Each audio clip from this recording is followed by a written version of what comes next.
Bonjour à tous, je voulais vous faire une petite revue parce que j'ai quand même beaucoup de clients qui le demandent sur la mise en route et l'utilisation des cliromiseurs Aspire BDC.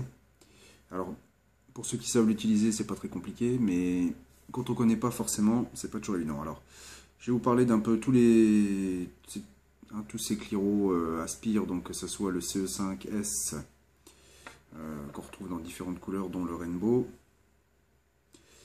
que ce soit le Vivinova S ou le Mini Vivinova, ou bien même encore l'ETS. Voilà, tous ces cliros utilisent les mêmes résistances, donc les résistances Aspire BDC, et fonctionnent de la même façon. Donc, pour l'utiliser, alors vous avez 3 parties ou 4 parties, on va dire. Donc, la première, c'est ce qu'on appelle le drip tip. Donc, c'est un drip tip 510 classique qu'on peut changer et customiser, mettre un autre drip tip. Hein. Vous pouvez voir sur le site, il y en a tout un tas. Idem sur le Vivinova, hein, on peut l'enlever et en mettre un autre. Hein. On peut le customiser à foison. Voilà, avec un drip tip mandarin par exemple. Alors concernant le TS, celui-ci par contre a un drip tip propriétaire qu'on ne peut pas changer, c'est un drip tip métal. Et je dirais qui est bien pensé, qui est plutôt agréable. Alors il y a certaines personnes qui n'aiment pas le métal, mais sur le TS on n'a pas le choix, c'est automatiquement du métal. Donc j'en reviens à mon petit Cliro CE5S. Alors la deuxième partie qui se démonte, c'est la base. J'essaie de vous montrer ça de près. Donc c'est par là qu'on va effectuer le remplissage. Donc on enlève la base, on la dévisse, voilà. Donc vous avez le corps du cliromiseur et la base sur laquelle on a donc la fameuse résistance. Alors le démontage de la résistance, c'est un peu mouillé, il a déjà servi. Donc le changement de résistance, c'est très simple. On dévisse, voilà, vous avez la résistance, la base, on enlève, on reprend une nouvelle et on revisse. Voilà, ça c'est fait, on a changé la résistance. Alors ça c'est sur le CE5 BDC, sur un Vivinova, même combat, on dévisse la base, on a la même partie avec la résistance, on la dévisse, tac, on remet la nouvelle, et c'est reparti. On revisse, voilà. Vivinova S BDC en Pyrex. Donc j'en reviens à mon Cliro CE5. Donc vous voyez, il y a 2 fenêtres, une de chaque côté, qui permettent de voir le niveau. On a un tube métallique au milieu. Donc c'est le conduit de vapeur, on peut dire ça comme ça. C'est par là que la vapeur rentre, du moins remonte. On aspire. Donc lorsqu'on fait le remplissage, le but du jeu, c'est de ne pas mettre de liquide dans le tube central. Donc pour faire ça proprement, pour procéder correctement,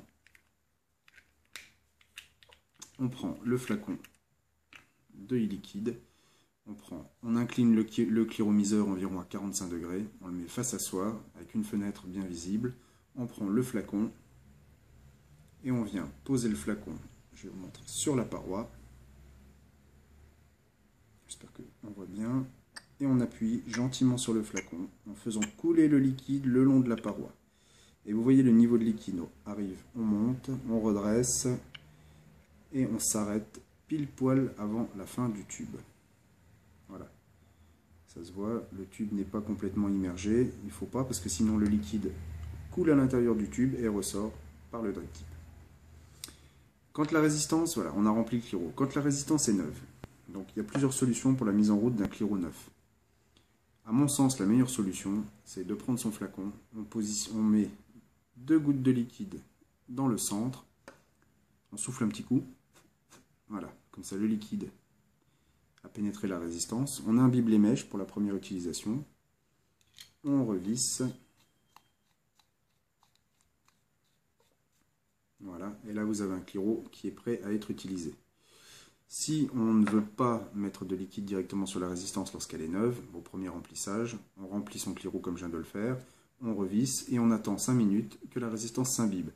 Ou encore sinon, on met son Cliro dans la main, On aspire 2-3 fois ou 4-5 fois assez fort afin que la résistance pompe le liquide et s'imbibe. Voilà, c'est tout simple. Et là, vous avez un cliro qui est bien rempli. On n'en a pas mis une goutte à côté.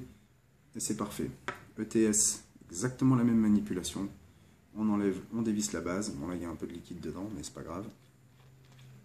On dévisse la base. On prend une fenêtre vers soi. Et on fait couler le liquide sur le long de la paroi sans en mettre dans le tube central.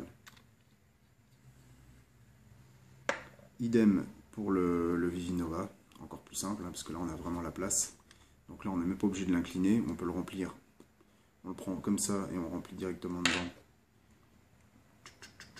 Jusqu'avant la fin du tube. On revisse. Voilà. Pareil pour le mini IPN, pareil pour le CE5 pas S, entre guillemets, transparent complet. Voilà. Pour tous les Cliro CE5 BDC et aussi en même temps pour tout ce qui est Cliro EVOD, EVOD 2, EVOD Glace, tout ce qui est remplissage par le bas avec résistance en bas, on peut le faire de cette façon, ça fonctionne très bien et c'est vraiment une mise en route qui est facile. Voilà, j'espère que ça vous aura aidé dans la mise en route des Cliro Aspire. Pour toute question, n'hésitez pas, facilicig.com. Merci.